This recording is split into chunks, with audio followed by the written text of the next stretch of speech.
Deus, nós estamos diante da Sua palavra. Nós oferecemos a Ti, ó Deus, a nossa reverência, o nosso coração aberto. E Te pedimos em nome de Jesus, fale conosco. Todo impedimento de qualquer natureza sejam vencidos e que a palavra e o propósito para o qual ela foi enviada possa ficar claro no coração de cada um. É no nome de Jesus que nós oramos. Amém. Segunda carta de Paulo aos Coríntios, capítulo 5, diz assim: sabemos que se a nossa casa terrestre deste tabernáculo se desfizer, temos da parte de Deus um edifício, casa não feita por mãos, eterna nos céus. Por isso, neste tabernáculo gememos, aspirando por sermos revestidos da nossa habitação celestial. Se, todavia, formos encontrados vestidos e não nus. Pois, na verdade, os que estamos neste tabernáculo gememos angustiados, não por querermos ser despidos, mas revestidos, para que o mortal seja absorvido pela vida. Ora, foi o próprio Deus quem nos preparou para isso, outorgando-nos o penhor do Espírito. Temos, portanto, sempre bom ânimo, sabendo que enquanto no corpo estamos ausentes do Senhor, visto que andamos por fé e não pelo que vemos. Entretanto, estamos em plena confiança, preferindo deixar o corpo e habitar com o Senhor. É por isso que também nos esforçamos, quer presentes, quer ausentes, para lhe sermos agradáveis, porque importa que todos nós compareçamos perante o tribunal de Cristo, para que cada um receba segundo o bem ou o mal que tiver feito por meio do corpo. Amém? Hoje nós estamos aqui para celebrarmos mais uma vez, como fazemos uma vez por mês, a ceia do Senhor. Nós nos preocupamos muito com essa reunião. Nós chamamos a igreja para orar, para jejuar, antes de celebrarmos a ceia. E oramos por todos que vão participar. Por que oramos? Porque nós queremos recebermos de Deus a revelação, a luz espiritual desta importante celebração que Jesus mandou realizar, o mandamento, até a sua volta. Ele participou e disse assim: olha, eu desejei muito participar convosco, e agora eu vou para junto do Pai e não vou mais participar com vocês, até que a gente participe de novo, todos juntos no céu. Quando Jesus participou pela última vez na terra, ele falou: vocês vão continuar participando. Vocês vão fazer em meu nome. E quando vocês fizerem, vocês vão estar anunciando a minha morte até que eu venha. Portanto, ele dá instruções ali. Eu creio que isso já se perdeu em muitas igrejas, em muitas pessoas. Isso já virou um monte de coisa menos ceia do Senhor. Então a nossa ocupação de orarmos e jejuarmos é para que todos, ao fazerem, possa fazer aquilo que Jesus estava ordenando fazer, para que eles não sejam culpados da morte do sangue do Senhor. A palavra dele é: cada um ao fazer, faça com discernimento, porque quem faz sem discernir, discernir é saber ao certo. Quem faz sem saber o que está fazendo, come e bebe juízo para si mesmo. De novo estão crucificando o Filho de Deus. Aí alguém pode dizer: eu jamais crucificaria o Filho de Deus. Aquelas pessoas que gritavam crucifica-o também não sabiam o que estavam falando. Tinha um grupo ali que manipulava aquele povão todo. A maioria foi induzido e apresentaram para eles motivos que eles viram em Jesus, não o Filho de Deus, mas um bandido que deveria ser crucificado. E Barrabás, que era um bandido que deveria ser crucificado, foi apresentado como alguém que merecia ser absolvido. Então o engano religioso é um engano perigosíssimo. E a nossa oração é para isso. Todos os meses nós lemos aqui 1 Coríntios 11, 23 a 32. E esse texto trata-se de uma ordenança bíblica de alcance eterno. Os elementos naturais da ceia é pão e vinho, mas os elementos espirituais transcendem. Quando Jesus pegou o pão, que era o pão da refeição, e partiu, ele falou: olha, isso aqui é o meu corpo, que é dado por vós. Por que ele disse corpo e não vida? Quando ele pegou o cálice, ele disse: este cálice é o meu sangue. E é uma nova aliança que eu faço com vocês no meu sangue. Todas as vezes que vocês fizerem isso, vocês vão estar anunciando a morte. Por que anunciar a morte até que venha?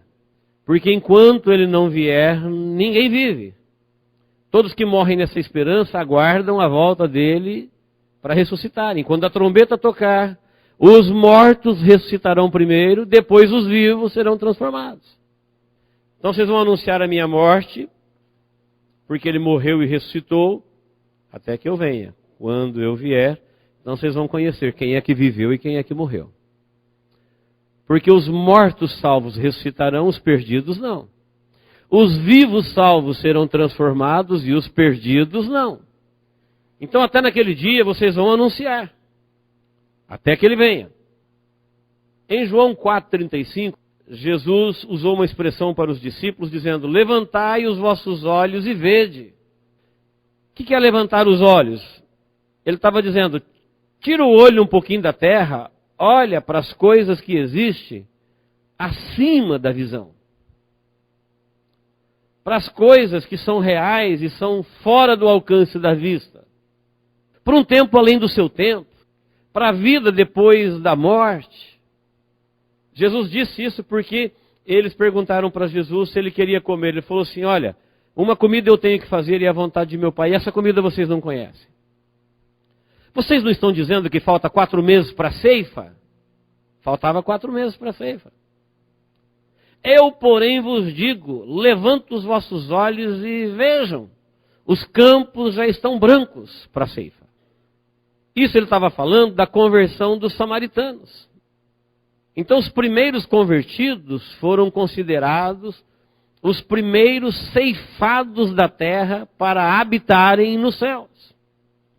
Antes de Jesus não existia isso. Lembra que João Batista chegou dizendo: é chegada a vós o reino dos céus, arrependei-vos e convertei-vos, porque agora o machado já está posto à raiz da árvore. Chegou o tempo de ceifar. E no texto de João, diz assim: o semeador e os ceifeiros, cada um tem a sua missão. E cada um receberá aquilo que ele fez para a vida eterna. Então o evangelho da vida de Jesus, ele foi semeado por 4 milênios. Desde Adão, começando com Deus anunciando Jesus, o descendente da mulher, até o nascimento de Jesus, sua morte e ressurreição. A partir da morte e ressurreição de Jesus, começou o tempo dos ceifeiros. Por isso ele disse: olha, as primeiras almas de gente que é descendente de Adão, condenado à morte, começam a entrar no reino dos céus, e desde já eles entesouram para a vida eterna. O texto é claríssimo. Lá na conversão da mulher samaritana, João 4,35. Ele falou: a partir de agora, os campos já estão brancos. Ele falava da mulher samaritana, que era a primeira que ele ia evangelizar, que ia trazer toda a sua cidade, e todos se converteram. No final do capítulo 4 você vê isso. A partir de agora, pessoas, pela fé, que foram criados como filhos de Adão, gente que veio da terra, agora tem como destino a eternidade. Jesus anuncia que eles estão sendo colhidos para a vida eterna. A partir de agora, tanto o semeador como os ceifeiros começam a fazer o seu trabalho para Deus, entesourando para a vida eterna. Não sei se alguma vez você já trabalhou como ceifeiro, ou se alguma vez você trabalhou como semeador. Se você o fez para a vida eterna. Se você gerou filhos, você gerou filhos para a vida eterna. Então, semeadores e ceifeiros, a partir de agora, eles são chamados para trabalhar. Por isso, toda pessoa convertida ao cristianismo, ela fica impaciente para evangelizar alguém e ganhá-lo para Jesus. Por quê? Porque não tem como alguém indo para o céu, ver alguém indo para o inferno e não se incomodar. Só não se incomoda com quem vai para o inferno, quem está indo também. Só não se interessa pelo caminho do céu aqueles que são filhos do inferno e que não querem que ninguém vá para o céu. Por isso Jesus fala, a partir de agora, o céu está aberto. Os semeadores semearam por 4 milênios. Mas ninguém abriu a porta do reino dos céus, porque ninguém tinha descido ao inferno e vencido o inimigo, vencido a morte. Agora, quando Jesus o vence, ele diz, agora está aberto. Agora é possível ceifar vidas para a vida eterna. O texto de Coríntios da ceia fala de uma celebração que quem não tem a revelação do Evangelho, quem não tem a unção do Espírito, quem não tem o compromisso da eternidade, a fé da eternidade, ele não entende. Ele não consegue perceber do que a gente está falando. Porque se trata de uma celebração na terra, mas que tem destino no céu. Que há uma interação entre Deus e os homens, entre o Espírito Santo e a igreja, entre céu e terra. E se alguém quiser tentar entender isso dentro de uma visão humana, ele vai sempre reduzir isso a uma celebração qualquer. Nunca entenderá o seu alcance. A mesma coisa aconteceu com Israel. Israel recebeu celebrações de Deus, que são as festas, para fazer diante do Senhor, e o tempo foi passando, eles se perderam. No fim, aquilo era ajuntamento social, aquilo era congresso familiar, aquilo era qualquer coisa menos celebração santa. Aconteceu quando eles estavam celebrando a Páscoa, matando o cordeirinho. Jesus, que era o Cordeiro de Deus que tira o pecado do mundo, estava morrendo por Pilatos lá no Monte Calvário. Não tinham a menor ideia que já chegou o tempo de cumprimento profético e eles não perceberam. Celebraram a Páscoa por mais de 1000 anos. Por que Deus mandou celebrar? Para eles não perderem o tempo do cumprimento profético. Quando o Cordeiro de Deus viesse, eles estarem esperando. Mas aquilo virou prática religiosa, costume religioso, tradição. E Deus se encarnou, nasceu da Virgem, cresceu no meio deles, viveu no meio deles, morreu e ressuscitou no meio deles, e a nação não percebeu. Gritaram, crucifica-o, crucifica-o. Para nossa tristeza, Jesus falou que quando ele voltasse nos ares, não seria diferente. A grande maioria, inclusive pessoas que estão com Bíblia na mão, esperando Jesus, estariam desatentos. Não teriam mais um compromisso verdadeiro com ele a ponto de esperá-lo para serem arrebatados. O texto que nós lemos, ele diz assim, olha, sabemos que, olha como esse versículo é abençoador e interessante, olha como o texto transcende. Sabemos que se a nossa casa terrestre desse tabernáculo se desfizer, temos da parte de Deus um edifício, casa não feita por mãos, eterna nos céus. Ele está falando aqui do corpo, casa terrena. É o meu corpo terreno, é o teu corpo terreno. Eu creio que todo mundo sabe que se alguém pegar o teu corpo e destrinchá-lo num laboratório, ele vai encontrar aí tudo que existe na terra.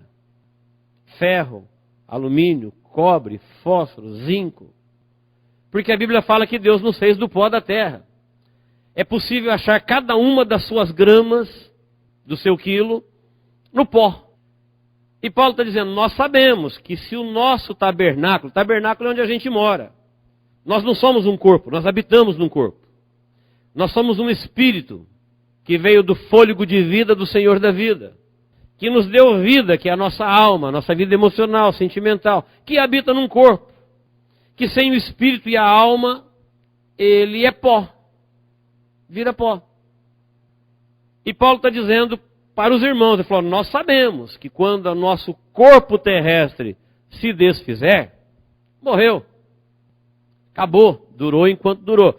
Nós temos um edifício, casa, uma outra casa, essa casa aqui é chamada de casa terrena. Ele falou, agora, quando essa casa terrena acabou, nós temos uma outra feita não por mãos humanas, eterna, nos céus. Você deixa de habitar nessa para habitar na outra, gloriosa, de luz, eterna. Não é o único texto que fala disso.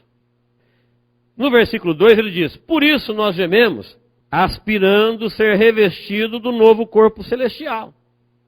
Ninguém que habita nesse corpo terreno fica feliz em vê-lo desintegrando, adoecendo, envelhecendo, porque nós somos criados para a vida e não para a morte. Portanto, ninguém tem prazer em morrer. Mas morrer não é opção, morrer é uma herança maldita do Éden. E antes que você pense, mas quem amaldiçoou foi Deus, por causa da desobediência de Adão. Mas a prova que ele não quer que ninguém morra é que ele resolveu morrer por nós. Deus falou, eu não tenho prazer na sua morte. E o único jeito de você não morrer, uma vez que você é culpado, você é filho de maldito, portanto você traz a maldição na tua vida, a única forma de você não morrer é alguém morrer por você. E alguém sem culpa, alguém sem pecado. E Jesus disse, não foi um único homem que trouxe a morte para todos? Então um único homem pode tirar a morte de todos. E a justiça de Deus o aceitou para os que creem. Então a morte dele tem poder de salvar a todos, mas não vai salvar a todos, porque nem todos creem.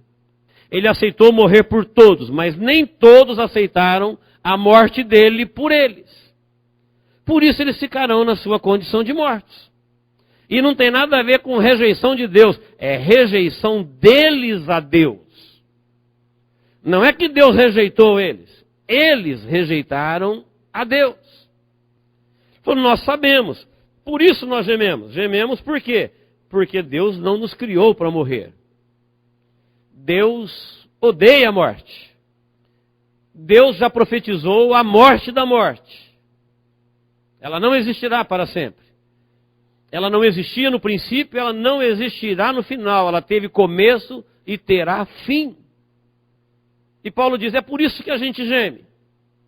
Porque a gente não vê a hora de recebermos uma casa eterna, uma casa que não desfalece, que não envelhece, que não adoece, que não morre, que não tem dores, que não tem problema, que não tem lágrimas, que não tem limitações, que não tem culpa. Nós gememos, ele falou. Em outro lugar, Pedro diz, toda a criação geme. A terra não foi criada maldita, com tantos problemas que ela tem. Ela foi afetada pela maldição da coroa da criação, que é o homem. Ele falou, e a criação também geme aguardando a sua restauração. Essa maldição atingiu a vida animal, essa maldição atingiu a vida natural, essa maldição comprometeu tudo que existe no globo. Nós seremos revestidos, aí Paulo diz assim, isto é, se não formos achados nus. Para que ninguém pense assim, olha que benção, isso aqui é de todo mundo. Ele falou, não. Isso é, se você não for achado nu diante de Deus. O que é achado nu? A nudez é uma coisa muito vendida no mundo. A nudez sempre esteve em alta no mundo. A nudez do corpo revela um pouco da nudez da alma, da falta de princípios, da rebeldia, do desregramento, sem importar com os valores do Criador.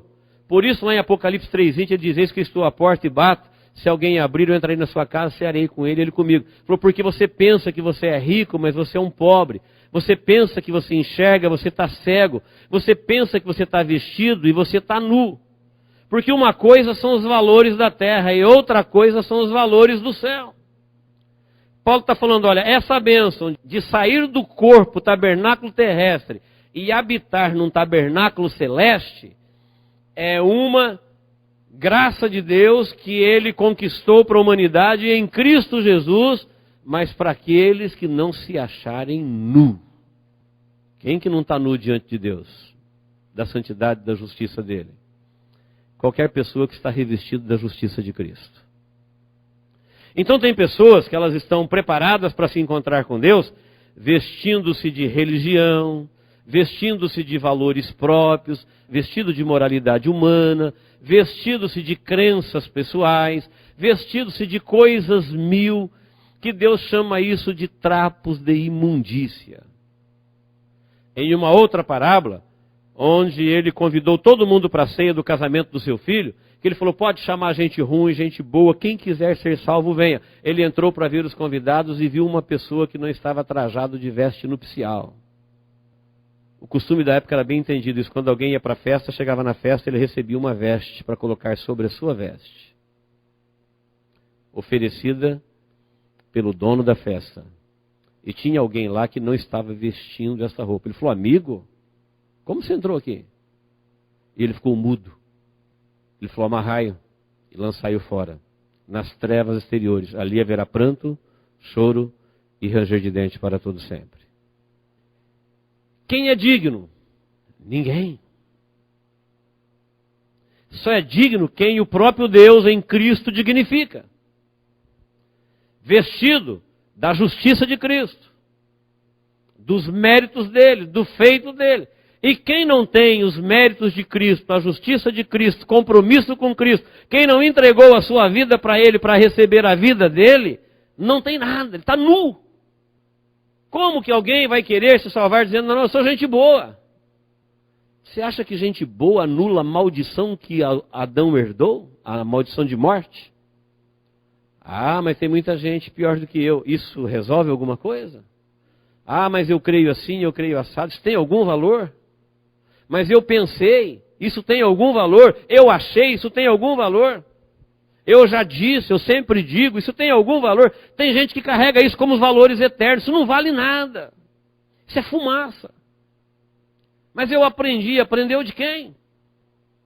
Se não formos achados nu. E a Bíblia fala de pessoas que pensam que estão vestidos, mas não sabem que são miseráveis e nus. Não está falando que a pessoa não presta. Está falando que Deus preparou para qualquer ser humano uma vestimenta que é a única que você pode se apresentar diante dele. É a pessoa vestir-se dos méritos de Cristo. Deus olhou para a humanidade perdida e falou, eu sei do que você precisa, eu quero te salvar, então eu vou enviar para você Jesus. Você já estudou Jesus? Você já aceitou Jesus? Você conhece Jesus? Quem é Jesus para você? Que Jesus você conhece? O Jesus de Deus ou o Jesus do mercado negro? O Jesus de Deus ou o Jesus das religiões? O Jesus da Bíblia ou o Jesus dos falsos profetas? O próprio Jesus disse, há muitos Cristos. Mas para Deus, só tem uma forma de nós não sermos encontrados nu. É nós nos vestirmos dos méritos e da justiça de Jesus Cristo na cruz do Calvário. Por isso, quando ele falou da ceia, ele falou assim, olha, se vocês não comerem do meu corpo e não beberem do meu sangue, de modo nenhum vocês vão viver. Vocês não têm vida em si mesmo. Quem comer do meu corpo e beber do meu sangue, aquele que examina a si mesmo, aquele que consegue discernir o corpo, ele falou, esse terá a vida eterna. E não é porque nós somos melhores do que os outros, e não é, eles não terão, não é porque são piores. Tem a ver com Cristo. Compromisso de cada um com Cristo. Isso não passa pela religião, não passa pelos pastores, isso é o Evangelho de Jesus, tem a ver com Ele. Quem não tem a vestimenta dele, então não tem a vida. O versículo 4 diz assim, ó, do texto que nós lemos, não queremos ser despidos. Sabe o que ele está dizendo? Ninguém quer morrer. 5:4. Pois na verdade, nós que estamos nesse tabernáculo, gememos angustiados, não porque queremos ser despidos. Nós não queremos sair do corpo. Você nunca vai encontrar alguém em sã consciência dizendo, eu quero desincorporar. É o que o texto está dizendo, não queremos ser despidos. Sabe o que a gente quer? Continuação. Mas revestidos. O que é revestido?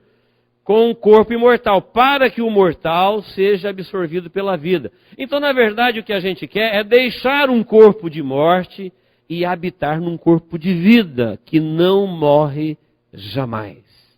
É isso que a gente quer. O versículo 6 e o 7 diz, por isso, nós sempre temos bom ânimo, sabendo que enquanto no corpo estamos ausentes do Senhor, visto que andamos por fé e não pelo que vemos. Sabe por que o cristão, no pleno exercício da sua fé, ele não desanima com nada nessa vida?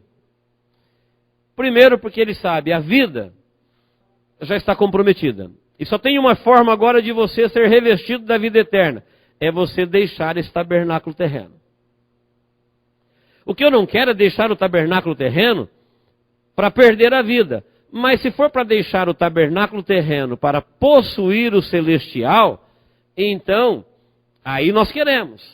Falou, por isso é que nós não desanimamos, porque nós não vivemos mais por vista, e sim por fé. Então nós já estamos vivendo a vida pela fé, de posse da vida que Deus já nos deu em Cristo Jesus. Por isso que nós anunciamos a morte do Senhor até que Ele venha. As pessoas que morrem, eu disse isso daqui recentemente, vou repetir. As pessoas que morrem, eles vão para o paraíso. Eles saem do tempo e entram num tempo chamado eternidade. Lá na eternidade, 1000 anos, 2000 anos, é um instante. Nós que ficamos aqui, vivemos talvez o tempo de um século. Há um engano no mundo dizendo, não, tem uma promessa de ressurreição há 2000 anos, e 2000 anos é muito tempo, ninguém ressuscitou. Não, não tem 2000 anos. A promessa é 2000 anos, mas para cada pessoa é a duração de uma vida. Os que já partiram salvos, eles estão na eternidade, portanto fora do tempo. Na eternidade 1000 anos é como um dia, e um dia como 1000 anos. E nós que estamos aqui, estamos durante o tempo da nossa existência. Por isso, nós estamos vivendo pela fé. Versículos 6 e 7. Sempre bom ânimo, visto que nós andamos por fé e não pelo que vemos. Então a esperança que nós temos no nosso coração hoje, não é a que a gente vê todo mundo morrendo. Quem crê morre, quem não crê morre, quem obedece a Deus morre, quem não obedece a Deus morre. Mas a Bíblia fala, desde o começo do Evangelho, que quando as pessoas morrem, os anjos de Deus separam. Assim como nós separamos trigo da palha, eles separam os de Deus daqueles que não são de Deus. A separação não acontece aqui, porque aqui ninguém tem condições de separar. Alguém falou para o Senhor, Senhor, olha na tua seara, tem trigo e joelho. Ele falou, deixa crescer junto. Não vai arrancar que vocês não sabem quem é quem. Tem gente que parece que não é, mas é. Tem gente que não parece que é e é. Vocês não sabem. Deixa crescer junto. No dia da ceifa, os anjos de meu pai fazem a separação. Trigo vai para o celeiro e palha vai para o fogo. Deixa crescer junto. Então, durante o tempo que nós estamos aqui, nós estamos vivendo pela fé. Morremos na fé, morremos na esperança, ou vivemos na fé, ou vivemos na esperança. Ele falou, enquanto você estiver aí, faça isso. Coma do meu corpo, beba do meu sangue, anuncie a minha morte até que eu venha. Se você morrer antes, você volta com ele, porque a trombeta tocará, os mortos ressuscitarão primeiro, depois os vivos serão transformados num abrir e fechar de olhos. Paulo chega a dar um testemunho pessoal no versículo 8, ele diz assim, olha, nós preferimos deixar o corpo estar com o Senhor. Se eu tivesse que optar, eu preferia logo sair desse corpo aqui e habitar com o Senhor. Mas nós temos uma coisa para fazer, o amor de Cristo nos constrange. Tem pessoas que não conhecem essa luz, não conhecem essa revelação, então nós precisamos ficar aqui para cumprir a nossa missão. É para isso que nós estamos aqui. Porque o amor de Cristo nos constrange, julgando nós isto, que um morreu por todos, logo todos morreram. Ele morreu por todos, para que os que vivem não vivam mais para si mesmo, mas para aquele que por eles morreu e ressuscitou. Versículo claríssimo. Ele está dizendo, ó, Jesus morreu por todos os condenados.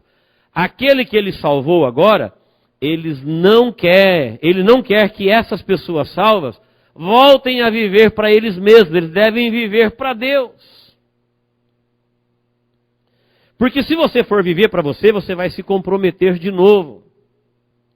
Você corre o risco de anular o grande feito de Deus em Cristo Jesus na sua vida. Você nunca vai anular no universo porque Deus fez, está feito. Mas você tem o poder de anular a morte dele na sua vida. Porque ele te salvou e uma vez salvo, você voltou para viver a vida para você. Ele te salvou para ele. Para você viver a vida que ele quer que você viva. Para você não comprometer ela de novo. Ontem alguém me mandou um vídeo do Elvis cantando uma das suas últimas canções, pouquinho antes de morrer. E a canção repetia o tempo todo: eu fiz o que eu achei que eu devia fazer. Arrependimentos? Muito poucos. Erros? Bastante. Não importa. O que importa é que eu fiz o que eu devia fazer. Eu fiz a minha vontade, eu fiz o que eu quis.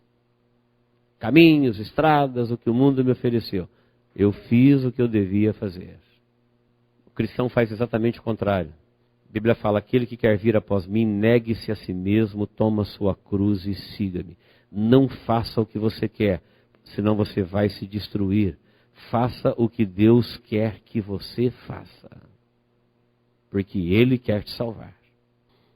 Para encerrar, leia comigo na sua Bíblia, vê se está escrito assim, olha: por isso, capítulo 4, 2 Coríntios, versículo 16, por isso não desanimamos, pelo contrário, mesmo que o nosso homem exterior se corrompa, contudo o nosso homem interior se renova dia em dia. Claro, né? Mas para quem não entendeu, eu vou te explicar. O nosso homem exterior, o que é o nosso homem exterior? O nosso corpo. Ele se corrompa, como? Ele adoece, ele definha, não tem problema. Estamos envelhecendo. Tua coluna não é mais a mesma. Tua visão não é mais a mesma. Tua força não é mais a mesma. Teu coração não é mais o mesmo. Tua pele não é mais a mesma. Teu cabelo, se eles estiverem aí, já não é mais o mesmo, já mudou de cor. Falou: não tem problema, ainda que o nosso homem, olha para quem vive por fé e não por vista, ainda que o nosso homem exterior se corrompa, contudo o nosso homem interior se renova. Teu corpo vai caminhando para a morte, mas você está firme caminhando para a vida, porque você não vive por vista, e sim por fé. Você não está crendo em nada a não ser na obra de Deus em Cristo Jesus na cruz do Calvário. Então não tem problema, você vai definhando e morrendo, isso na sua casa terrena, mas a sua casa celeste, ela começa a ser gerada dentro de você, um edifício feito por Deus, não por mãos humanas. Você vai definhando e ao mesmo tempo vai entrando na vida. Versículo 17. Porque a nossa leve e momentânea tribulação produz para nós um peso de glória, um eterno peso de glória acima de toda comparação. Veja que ele chama a nossa tribulação de leve e momentânea. Por que ela é leve? Porque se você for comparar o nosso sofrimento, junta aí todo o seu sofrimento, traga na tua memória, escreva, reviva cada um deles. Se você foi salvo por Cristo Jesus, a hora que você tomar conhecimento da herança que há em Cristo Jesus, das coisas celestiais, você vai falar: não dá para comparar. O que eu ganhei com o que eu sofri é acima de toda comparação. Ah, mas a minha vida foi um caos. Mas você foi salvo? Foi. Você vai pegar todo o seu sofrimento, vai colocar num prato da balança, e agora você vai pegar a herança de graça de Deus em Cristo Jesus, que caiu sobre a tua vida por pura graça de Deus, porque Ele fez por você e você aceitou o que Ele fez, então é seu. É assim que funciona a fé. Deus faz uma coisa grandiosa para você, você não aceita, você perde tudo. Você não creu? Por isso diz: quem crer e for batizado será salvo, quem não crer já está condenado. Coloca num prato da balança todo o seu sofrimento de uma vida. Vamos imaginar que você viveu 100 anos e sofreu muito. Aí você vai comparar o que você herdou em Cristo Jesus e fala: olha, é acima de toda e qualquer comparação. A nossa tribulação ela é chamada não somente de leve, ela é chamada também de momentânea. Você fala: não, minha vida foi sofrida a vida inteira. Quanto tempo você viveu? 90 anos. A hora que você entrar na eternidade, você vai ver que 90 anos é 1/1000 de fração de segundo na eternidade. Daí 2.000 anos, daí 5.000 anos, daí 20.000 anos, daí 30.000 anos, daí 50.000 anos, daí 60.000 anos, 100.000 anos, daí 10 milênios. Você estará lá vivo em Cristo Jesus e alguém perguntar: e a sua tribulação? Você fala: olha, foi muito rápida. Aquilo foi leve comparado com o que eu herdei e foi muito rápido comparado com a vida eterna que eu herdei. Por isso ele diz, não atentando nós para as coisas que se veem, mas nas que não se veem, porque as que se veem são temporais e as que não se veem são eternas.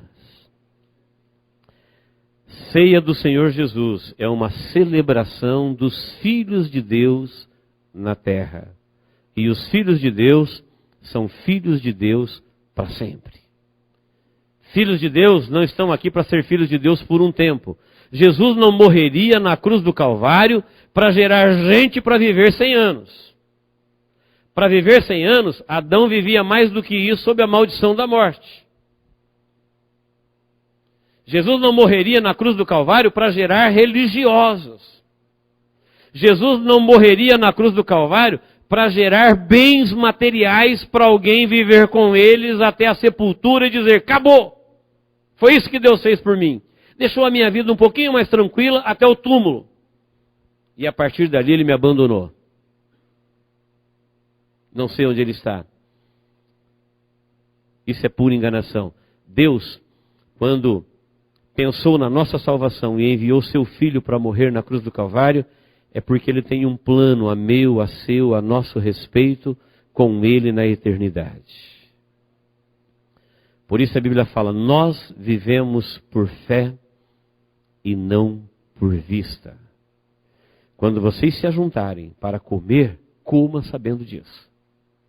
Quando vocês se ajuntarem para beber do meu sangue, beba sabendo disso. Porque quem não come, quem não bebe, não tem vida em si mesmo. Amém, irmãos? Deus nos abençoe em Cristo Jesus.